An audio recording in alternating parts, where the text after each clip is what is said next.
प्रकरण 4. पर्यावरणीय व्यवस्थापन. आपली परिसंस्था ही जैविक आणि अजैविक घटक आणि त्यांची परस्परांशी होणारी आंतरक्रिया मिळून तयार होते. परिसंस्थेमध्ये कोणते घटक असतात? तर असतात वनस्पती, ज्या अन्न निर्मिती करतात. यानंतर असतात प्राणी, ज्या वनस्पती खातात. या शाकाहारी प्राण्यांची संख्या प्रमाणाबाहेर वाढू न देणारे वाघ आणि सिंह यासारखे हिंस्त्र प्राणीही असतात. आणि निसर्गात आढळणाऱ्या अळ्या, जीवजंतू, वाळवी हे निसर्गाची साफसफाई करतात. म्हणजेच काय? तर आपल्या भोवती असणाऱ्या या सगळ्या घटकांमुळे आपलं अस्तित्व आहे आणि म्हणून या सगळ्यांची योग्य ती काळजी आपण घ्यायला पाहिजे. दक्षिण भारतात मोठ्या प्रमाणात भातशेती केली जाते आणि तिथल्या भात पिकांवर अन्नासाठी मोठ्या प्रमाणावर नाकतोडे येतात.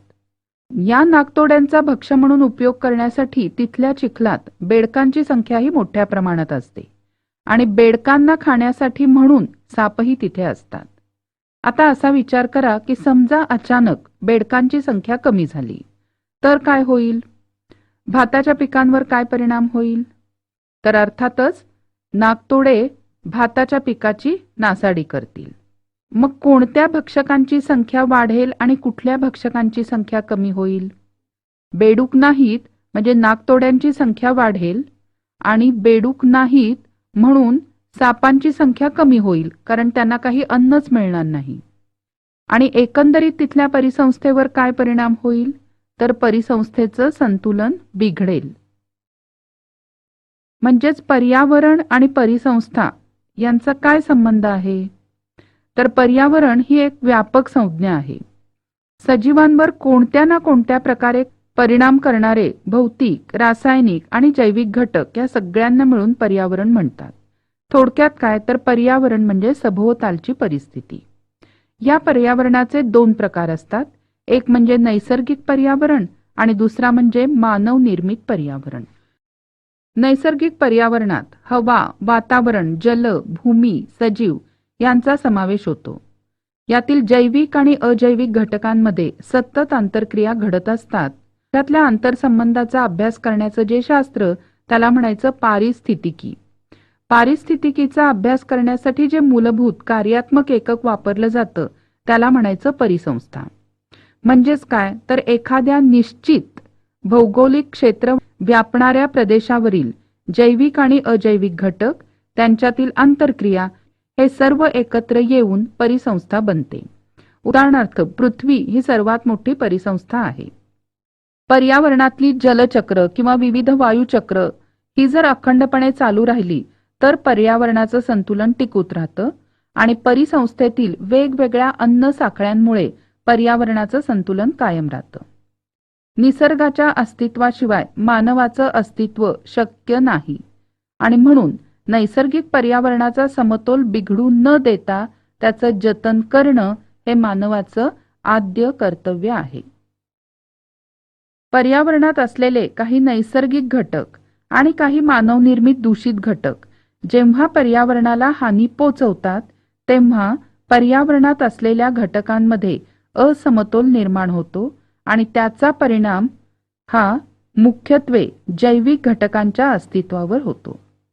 आज पृथ्वीवर बऱ्याच पर्यावरणीय समस्या निर्माण झाल्यात आणि त्यातलं एक म्हणजे पर्यावरणीय प्रदूषण. साधारणपणे कोणत्याही वस्तूचं किंवा पदार्थाचं दूषितीकरण म्हणजे प्रदूषण. पर्यावरणीय प्रदूषण म्हणजे नैसर्गिक घटना किंवा मानवाच्या कृतीमुळे सभोवतालच्या पर्यावरणात झालेला अनावश्यक आणि नकोसा बदल होय. म्हणजेच हवा, पाणी, जमीन यांच्या भौतिक, रासायनिक आणि जैविक गुणधर्मांमध्ये तसंच मानव आणि इतर सजीव यांना घातक ठरतील असे प्रत्यक्ष आणि अप्रत्यक्ष बदल घडून येणं म्हणजेच प्रदूषण. याची कारणं म्हणजे मानवी लोकसंख्येचा विस्फोट, वेगाने होत असलेलं औद्योगिकीकरण, नैसर्गिक संसाधनांचा अनिर्बंध वापर, जंगलतोड इत्यादी. आपल्याला हवा, जल, ध्वनी, किरणोत्सारी, भूमी, औष्णिक, प्रकाश असं विविध प्रकारचं प्रदूषण आढळून येतं आणि या सगळ्यांचा विपरीत परिणाम हा सजीव आणि त्याच्या अस्तित्वावर होतो आणि म्हणून पर्यावरण संवर्धनाची गरज निर्माण झाली आहे. पर्यावरण संवर्धनासंबंधीचे कायदे सर्वसामान्य लोकांना माहिती नसतं आणि आज जगातल्या सर्व विकसित, विकसनशील आणि अविकसित देशांनी सुद्धा पर्यावरणाच्या रक्षणाची जबाबदारी स्वीकारली आहे. त्यासाठी या देशांनी पर्यावरण रक्षणाची धोरणंही निश्चित केली आहेत आणि त्यासाठी आवश्यक ते कायदेही केले आहेत. आता पर्यावरण संवर्धनात आपली सामाजिक जबाबदारी काय? तर पृथ्वीवर मानवाचं पाऊल तिच्या निर्मितीनंतर बऱ्याच काळाने पडलं. मानवाने पृथ्वीवर वावरत असताना आपली बुद्धिमत्ता, कल्पनाशक्ती यामुळे इतर सजीवांपेक्षा आपलं स्थान महत्त्वपूर्ण ठरवलं. निसर्गाने मानवाला जे जे काही दिलं त्या साधन संपत्तीचा त्यांनी पुरेपूर वापर करून स्वतःचं जीवन सुखी आणि समृद्ध केलं. मात्र या ओघामध्ये पर्यावरणाचा समतोल बिघडवण्याचं कामही मानवाने केलं आणि म्हणूनच त्याचं संरक्षण आणि संवर्धन करण्याची जबाबदारी मानवावरच आहे. आता पर्यावरण संवर्धन आणि जैवविविधता.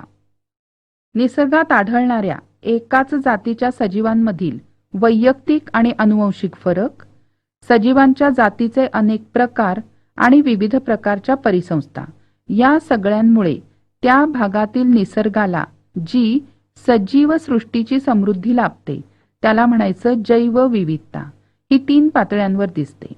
1. अनुवंशिक विविधता. एकाच जातीतील सजीवांमध्ये आढळणारी विविधता. जर पुनरुत्पादन प्रक्रियेत सहभागी होणाऱ्या सजीवांमधील हे अनुवंशिक वैविध्य कमी झालं तर हळूहळू ती जातच नष्ट होण्याचा धोका निर्माण होतो. दुसरं म्हणजे प्रजातींची विविधता. एकाच प्रदेशातील एकाच प्रजातीच्या प्राण्यांमध्ये किंवा वनस्पतींमध्ये वेगवेगळ्या जाती आढळून येतात. तिसरं म्हणजे परिसंस्थेची विविधता. प्रत्येक प्रदेशात अनेक परिसंस्था असतात.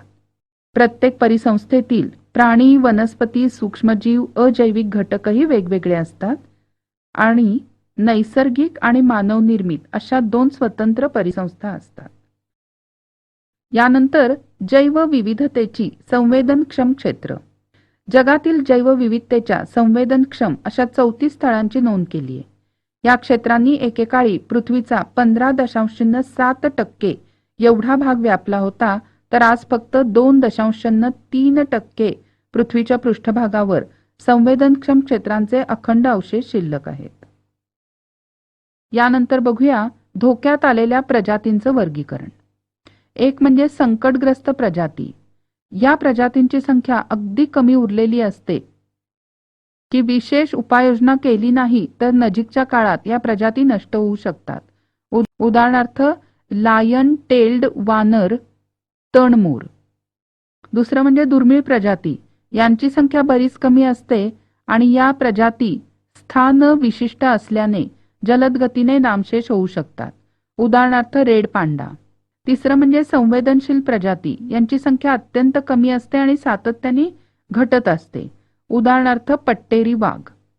चौथं अनिश्चित प्रजाती. या प्रजाती धोक्यात असल्यासारख्या भासतात, मात्र त्यांच्या वर्तनाच्या काही सवयींमुळे, उदाहरणार्थ बुजरेपणा, त्यांच्याविषयीची विशिष्ट आणि ठोस माहिती उपलब्ध नसते. उदाहरणार्थ शेकरू खार.